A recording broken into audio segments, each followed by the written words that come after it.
Hello viewers, welcome to insight infinity.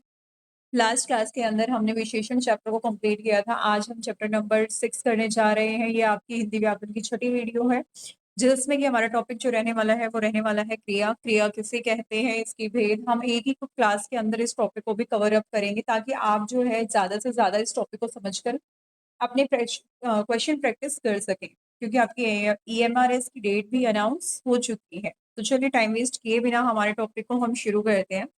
सबसे पहले अगर हम बात करें तो क्रिया की, क्रिया होती क्या है। आपने इंग्लिश में जो है वर्ब सुना होगा। क्या? वर्ब, यानी कि जो कार्य किया जा रहा है वो क्या कहलाती है? क्रिया कहलाती है। अगर बात की जाए तो क्रिया जो है वो किस धातु से बनी है? क्र धातु से बनी है। किस धातु से बनी है? क्र धातु से बनी है। ठीक है। क्र धातु का अर्थ अगर बात की जाए तो वो क्या है? करना।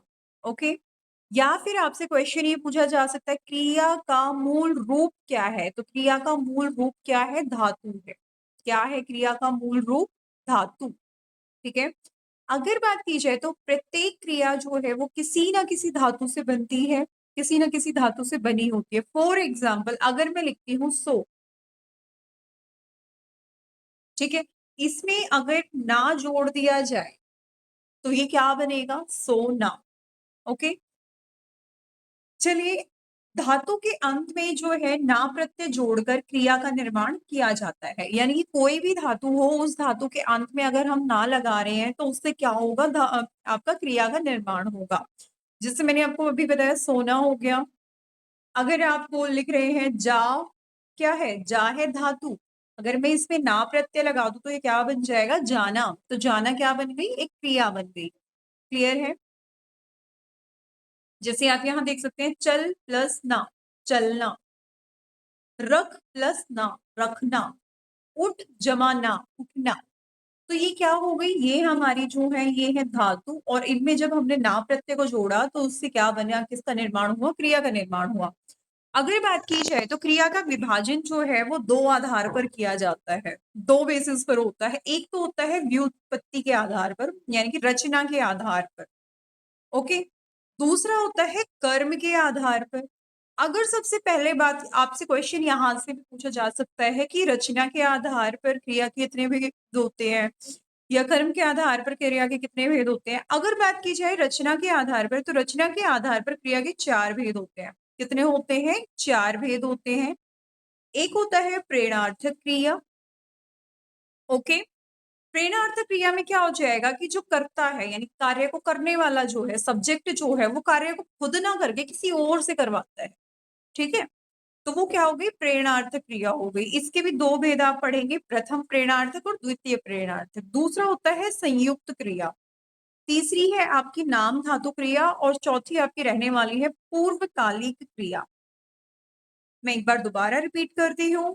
क्रिया के विभाजन जो है वो दो आधार पर किया गया है, दो बेसिस पर इसको डिवीजन किया जाता है। पहला है व्युत्पत्ति यानी कि रचना के आधार पर, दूसरा है कर्म के आधार पर।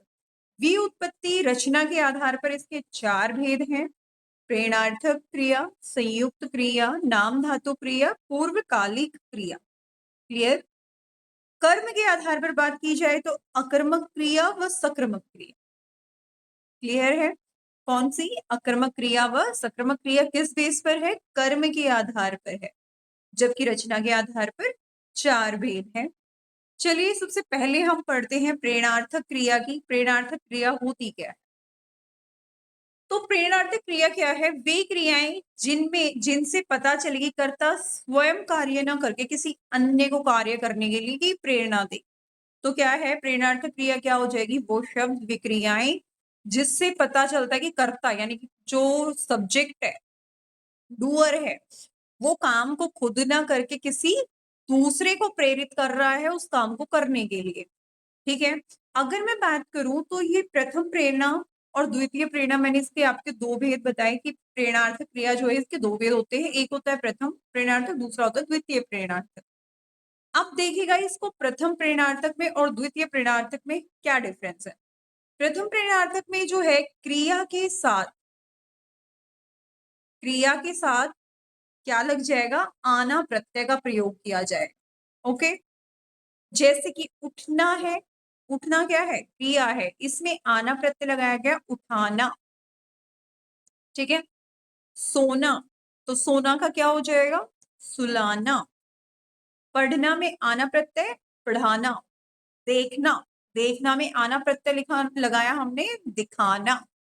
क्लियर है? तो ये क्या हो गया आपका प्रथम प्रेरणार्थक। द्वितीय प्रेरणार्थक में क्या हो जाएगा? द्वितीय प्रेरणार्थक में क्रिया के साथ वाना प्रत्यय लगवा दिया जाएगा, यानी कि देखना क्या क्या हो जाएगा? दिखवाना।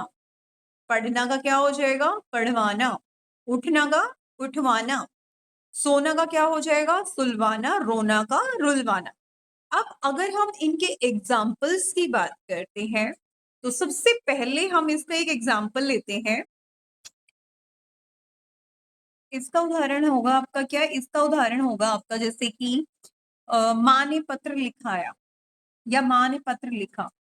इसका एग्जाम्पल हम लेते हैं ये, माँ ने पत्र लिखा। ठीक है। यहाँ इन्वॉल्वमेंट किसकी है? माँ की इन्वॉल्वमेंट है, तो ये क्या हो गया? प्रथम प्रेरणार्थक हो गया। इसके बाद अगर मैं लिखूं माँ ने मोहन से पत्र लिखवाया, तो ये क्या हो जाएगा? द्वितीय प्रेरणार्थक, यानी कि यहाँ पर किसी और से काम करवाया गया है। ठीक है।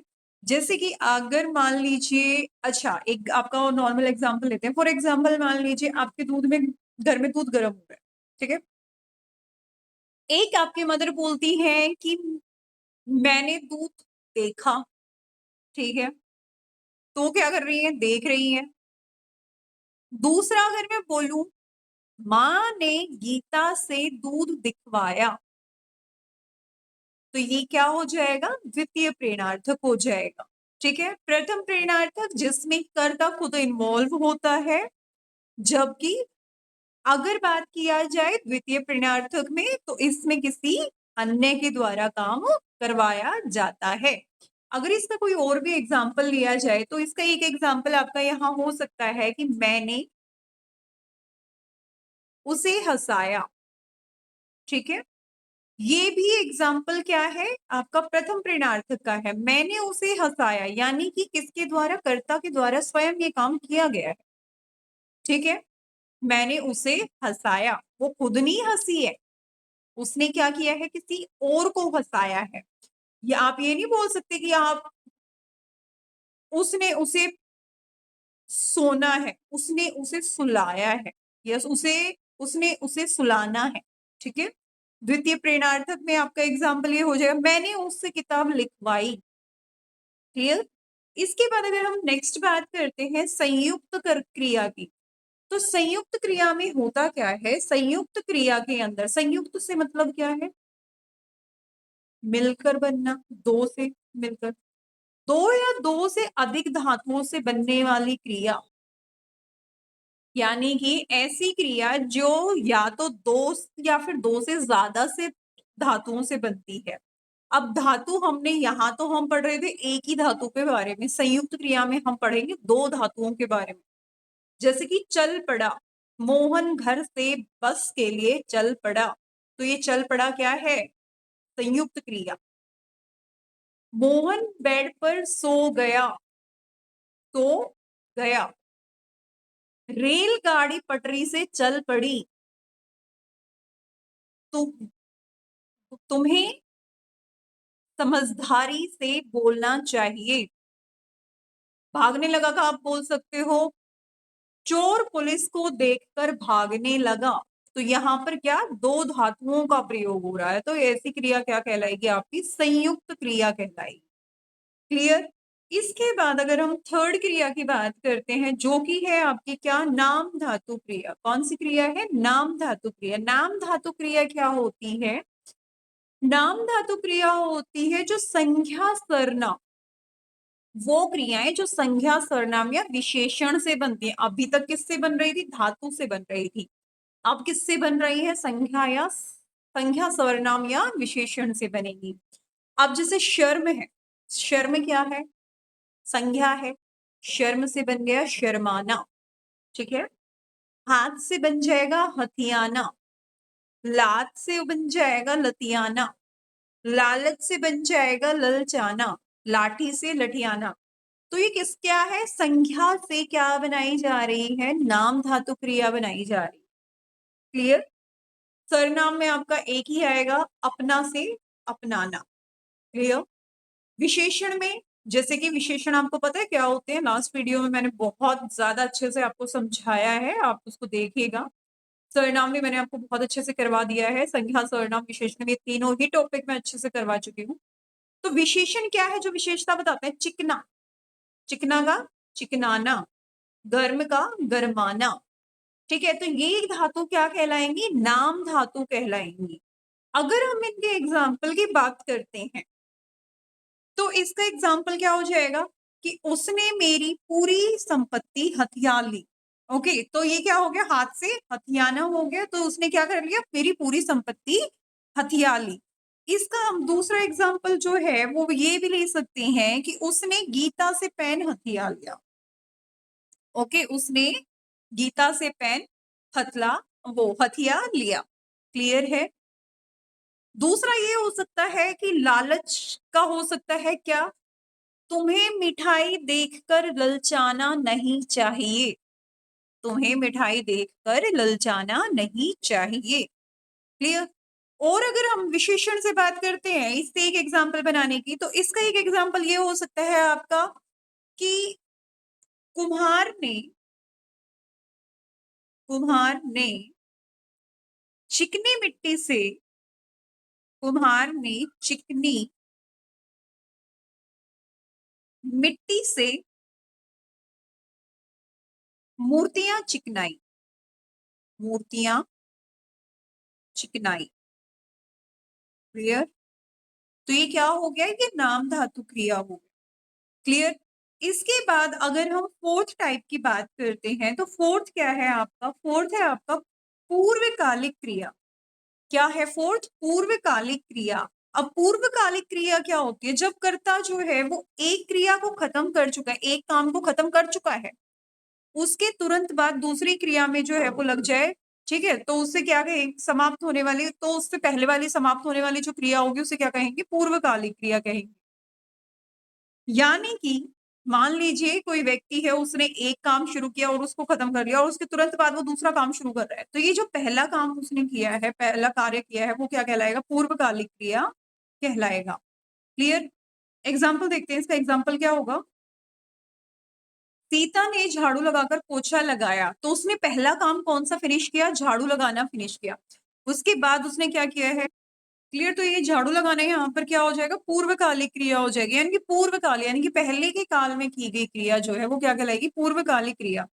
पवन खाना खाकर पढ़ने लगा, तो उसने पहले क्या किया? खाना खाया और उसके बाद वो पढ़ने लगा, तो पढ़ने वाले से पहले उसने क्या खाया? खाना। तो ये खाना खाकर क्या कहलाएगा आपका? पूर्वकालिक क्रिया कहलाएगा। क्लियर? अभी तक हमने जो पढ़ा वो हमने रचना के आधार पर 4 भेद पढ़े हैं। इसके बाद हमारा जो होगा नेक्स्ट वो है आपका कर्म के आधार पर। कर्म के आधार पर अगर क्रिया की बात की जाए तो ये दो तरीके की होती है। एक होती है आपकी सकर्मक क्रिया, दूसरी होती है आपकी अकर्मक क्रिया। सकर्मक क्रिया के अंदर आपको कर्म देखने को मिलेगा, जबकि अकर्मक क्रिया जो होती है वो कर्म रहित क्रिया होती है। सबसे पहले अगर हम सकर्मक क्रिया को समझते हैं तो क्रिया के व्यापार का फल कर्म पर पड़ता है। ठीक है, क्रिया कर्म के साथ ही आती है। कर्म चाहे फिर दृश्य रूप में हो या अदृश्य रूप में। फॉर एग्जाम्पल, मोहन हिंदी पढ़ता है, मोहन हिंदी पढ़ता है, मोहन क्या पढ़ता है? हिंदी पढ़ता है। तो यहाँ पर कर्म हमें दिख रहा है कि वो क्या करता है? हिंदी पढ़ता है। ठीक है, तो ये क्या हो गया? दृश्य कर्म हो गया, यानी ये है पूर्ण सकर्मक क्रिया। अगर मैं बोलती हूँ मोहन पढ़ता है, मोहन पढ़ता है ये हमें पता है, लेकिन आपको ये पता है कि पढ़ रहा है, तो दैट मीन्स कुछ ना कुछ वो पढ़ ही रहा है। तो इसमें क्या हो जाएगा? अदृश्य क्रिया है। ये नहीं डिफाइन किया गया कि वो क्या पढ़ रहा है, लेकिन वो पढ़ रहा है। इसमें कर्म यहाँ पर क्या हो रखा है? छुपा हुआ है।